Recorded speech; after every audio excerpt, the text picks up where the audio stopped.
শুভ সকাল বন্ধুরা, কেমন আছো সবাই? আশা করি সবাই ভালো আছো, সুস্থ আছো, আর তোমাদের আশীর্বাদ ও ভালোবাসায় আমিও ভালো আছি। তো এখন থেকেই না দেখো চারিদিকে কেমন কুয়াশা পড়ে গেছে। শিশির ভেজা ঘাসের ওপর দিয়ে আমি খালি পায়ে হেঁটে বেড়াচ্ছি, বেশ ভালো লাগছে। আর শীতগুলো যে পাতার মধ্যে পড়ে না, সবুজ পাতার মধ্যে, কচু পাতার মধ্যে দেখতে কিন্তু খুব সুন্দর লাগে। তো একটু ভোরবেলা এদিক ওদিক হেঁটে এসে এখন বাজে 5:30। তো এই দিক ওই দিক হেঁটে এসে আর বসে না থেকে উঠোনটা ঝাড়ু দিচ্ছি। উঠোন ঝাড়ু দিতে দিতে একটু এক্সারসাইজ হবে, মানে শরীরচর্চাও হবে বলতে পারো। ওই ব্যায়াম ট্যায়াম যোগাসন অত কিছু তো আর জানা নেই আমার, তাই সংসারে কাজকর্মের মধ্য দিয়ে নিজের শরীরচর্চাটাকে অ্যাক্টিভ রাখি। বিয়ের আগে ঘুম থেকে উঠতে উঠতে এই 7:30 8টার আগে তো কোনো দিন উঠতাম না। আর যদি টিউশন থাকতো তবুও খুব তাড়াহুড়া করে, মানে ঘুম থেকে উঠলেও খুব কষ্ট হতো, তাড়াহুড়া করে লেট হয়ে যেতে এরকম অনেক সমস্যা হতো। তো তখন বাবু বলতো ভোরের হাওয়া 1000 টাকার দেওয়া। তো বাবুর কথাগুলো এখন আমি অনুভব করছি যে সত্যি ভোরবেলা ওঠার যে একটা গুণ, একটা শরীরের প্রতি মানে ভালো একটা রেজাল্ট, সেটা কিন্তু অনুভব করা যায় নিজে নিজে। আসলে না, মা বাবা, ঠাকুর দাদা ঠাম্মি সবার কথাগুলো সত্যি হয়, শুধু আমাদের বুঝতে অনেকটা লেট হয়ে যায়, তাই না বলো? সে যাকগে, তোমাদের সাথে কথা বলতে বলতে আমার এদিকে কাজগুলো, উঠোনটা ঝাড় দেওয়া হয়ে গেল। সব থেকে ভালো যেটা বুঝতে পারলাম, নিজেকে নিজের ভালো লাগাটা, নিজেকে নিজের ভালোবাসাটা, নিজের ভালো মন্দটা, নিজেকে গুরুত্ব দেওয়াটা সব থেকে মোস্ট ইম্পর্টেন্ট। কারণ তোমার ভালো লাগা মন্দ লাগা, তোমার সব কিছু তোমাকেই গুরুত্ব দিতে হবে। অন্য কেউ না সেটাকে অনুভব করার চেষ্টা করবে, আর না সেটা গুরুত্ব দিবে। তো যাই হোক, অনেক কথা বলে ফেললাম সকাল সকাল। আর কথা বলতে বলতে কাজগুলো দেখো তো কত তাড়াতাড়ি হয়ে গেল, আর সেই জন্যই তো কথা বলতে বেশ ভালো লাগে।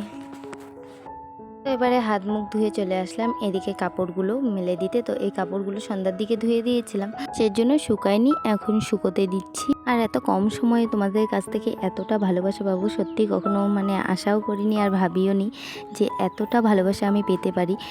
ফেসবুকে তো 5,000 ফ্যামিলি আপ হয়ে গেছে, আর ওখানে আমি মাঝে মধ্যেই ফেসবুকে লাইভে আসছি এখন। আর সবাই যতটা অ্যাক্টিভ থাকে, সব বন্ধুরাও কিন্তু খুব অ্যাক্টিভ, সেজন্য আমার খুবই ভালো লাগে। আর ফেসবুকের পাশাপাশি ইউটিউবেও দেখছি আমার ভিডিওগুলো তোমরা খুব সুন্দর দেখছো, ভালোবাসা দিচ্ছ, পাশে আছো। এখানেও কিন্তু আমার 1K ফ্যামিলি হতে খুব বেশি বাকি নেই, আর অল্প, সবটাই তোমাদের ভালোবাসার জন্য সম্ভব হচ্ছে। তো এই দেখো এদিকে কাপড় মেলে দিয়ে মুখ টুক ধুয়ে ফ্রেশ হয়ে এখন চা বানিয়ে নিলাম, আর এখানে ওর জন্য চা নিচ্ছি। আর এদিকে চিড়া ভাজা করলাম। তো চা আর চিড়া ভাজা খেয়ে ও বাজারে চলে যাবে। আবার এই অল্প সময়ের মধ্যে স্নান, রান্না, পুজো সব কিছু কমপ্লিট করে মেয়েকে সময় মতো 10টা থেকে 10:30টার মধ্যে খাইয়ে রেডি করে 11টার আগে কিন্তু স্কুলে পাঠিয়ে দিতে হবে। আর এই সব কিছু কিন্তু আমি টাইম টু টাইম একদম মেনটেন করি। আর ছোটো বাচ্চা সামলে রেখেও কিন্তু সংসারের কাজগুলো খুব সুন্দরভাবে আমি গুছিয়ে করতে পারি, সবটাই তোমাদের জন্য। তো আমিও চা খেয়ে নিলাম, আর ও চা খেয়ে বাজারে চলে গেল। আর মিমি কিন্তু এখনও ঘুম থেকে ওঠেনি, আর আমার এদিকে ততক্ষণে স্নানও কমপ্লিট। আর আজকে দেখো আমি একটা নতুন শাড়ি পরেছি, তো কেমন লাগছে কমেন্টে জানিও। আর আমি এদিকে স্নানের পরে আগে ফুলটা তুলে নিচ্ছি। স্নানের আগে তো ফুল তুলিনি, তো স্নানের পরেই কিন্তু আমি প্রতিদিন ফুল তুলি, যতটুকু ফুল পাই ততটুকুই। তো এখানে গাছের মধ্যে বেশ কয়েকটা ফুল ধরেছে, ফুলগুলো তুলে রেখে দিলাম। আর এখানে একবারে স্নান করে কাপড় ধুয়ে নিয়েছে, কাপড়গুলো এখানে শুকোতে দিচ্ছি। আর এই দিকটা দেখো বেশ ভালো লাগছে, তাই না বলো? একদম ফাঁকা নিরিবিলি। তো আমি এখন যে ভয়েসটা দিচ্ছি না, এইখানেই বসে বসে ভয়েস দিচ্ছিলাম, আবার দৌড়ে ওখান থেকে চলে আসলাম, কারণ সাপ দেখেছি, আর সাপ কিন্তু আমার ভীষণ ভয় লাগে। আর সেজন্য সাপ সবাই ভয় পায়, মানে তবু ওই যে ঝেঁটিয়ে সাপ বলে, ওগুলো কিন্তু সবাই ভয় পায় না, আমার ভীষণ ভয় লাগে। এক লাফ দিয়ে চলে আসলাম ওখান থেকে। তো এখন ঘরে বসে বসে ভয়েস দিচ্ছি। তো আর আমাকে কেমন লাগছে জানিও, আমার কিন্তু নিজেকে ভালোই লাগছে, কারণ আমি নতুন শাড়ি পরতে পছন্দ করি। কারণ নতুন শাড়ির যে একটা গন্ধ থাকে, বেশ ভালো লাগে, নতুন কাপড়ের গন্ধটা কিন্তু ভীষণ সুন্দর লাগে। তো এদিকে চলে আসলাম পুজো করতে, আর ওদিকে ভাত বসিয়ে দিয়েছি। আর প্রত্যেকটা কাজ আমি টাইম টু টাইম ম্যানেজ করার চেষ্টা করি, বাচ্চা সামলে সব কিছু।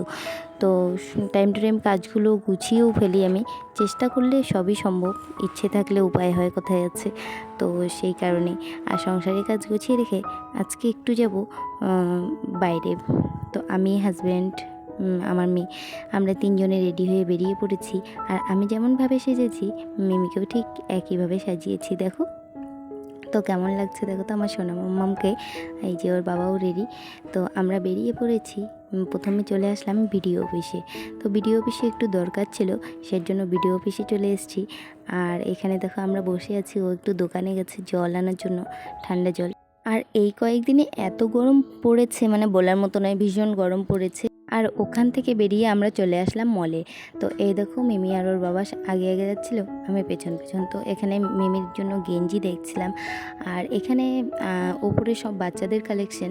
তো এখানেই আমরা এসেছি বাচ্চাদের কালেকশন দেখার জন্য এসেছি। আর পুজোর কালেকশন বলতে সেরকম ইউনিক কিছু এখনও চোখে পড়েনি, তবে যেগুলো আছে দেখো, নতুন কাপড় চোপড় তো সবসময় ভালোই লাগে। আর মলে হলে তো আরও ভালো লাগবেই, কারণ অনেক কোয়ালিটির অনেক ধরনের থাকে, বলতে হয় না বা খুঁজতে হয় না, সব কিছু চোখের সামনেই থাকে। তাই আর এই গেঞ্জিটা না আমার বেশ ভালো লাগছে, এই টপটা, গেঞ্জি বলবো না টপ। তো মিমি বলছে মা আমাকে আমার গায়ে দিয়ে দেখো। তো এই দেখো কেমন মানিয়েছে জানিও তো। তো এখানে চলে আসলাম এই দিকটায় সব হলো প্যান্টের collection, short pant, three quarter, full jeans. তো এখানে সব রকম শুধু প্যান্টের কালেকশান রয়েছে। আর প্যান্টগুলো কিন্তু বেশ ভালো ভালো। আর এই হাতে যে নিয়েছি প্যান্টটা, এটা কিন্তু আমার সব থেকে বেশি পছন্দ হয়েছিল। শুধু ওটা না, ওখানে যতগুলো ছিল সবগুলোই খুব পছন্দ ছিল। আর ওখান থেকে বেরিয়ে মলের ভিতরে তো এসি থেকে বেরোলে তো গরম লাগবেই, মিমি একদম অস্থির হয়ে যাচ্ছিল। তো তারপরে চলে আসলাম একটা দোকানে, ফাস্ট ফুডের দোকানে। তো এখানে মোমো নিয়ে নিলাম আমরা দুজনে, আর মিমির জন্য নিলাম চাউ চাউ। তো বলছে মা বেশি করে সস দাও, বেশি করে সস দাও। ও সসটা খেতে বেশ পছন্দ করে। তো এই দেখো আমি মোমো খাচ্ছি আর ওকে চাউ চাউ খাইয়ে দেবো। তো আজকে সারাদিন বেশ ভালোই কাটলো। আর নিজেকে ভালো লাগাটা নিজের খুব জরুরি, নিজেকে ভালোবাসাটা খুব জরুরি। তাই নিজের মনকে ভালো রাখার জন্য একটু ঘুরে এলাম। তো চলো বন্ধুরা, আজকের ভিডিওটা এখানেই শেষ করছি। ভিডিওটা ভালো লাগলে অবশ্যই একটা লাইক কমেন্ট শেয়ার করে দিও, আর ব্লগটা কেমন লাগলো জানিও। দেখা হচ্ছে নেক্সট ভিডিওতে। ততক্ষণে সবাই ভালো থেকো, সুস্থ থেকো। যারা যারা এখনও সাবস্ক্রাইব করোনি চ্যানেলটা, সবাই সাবস্ক্রাইব করে দিয়ে পাশে থেকো। আর আশা করি নেক্সট টাইমে আরও সুন্দর সুন্দর ব্লগ আসবে। আর সবাইকে অনেক অনেক ভালোবাসা। টাটা।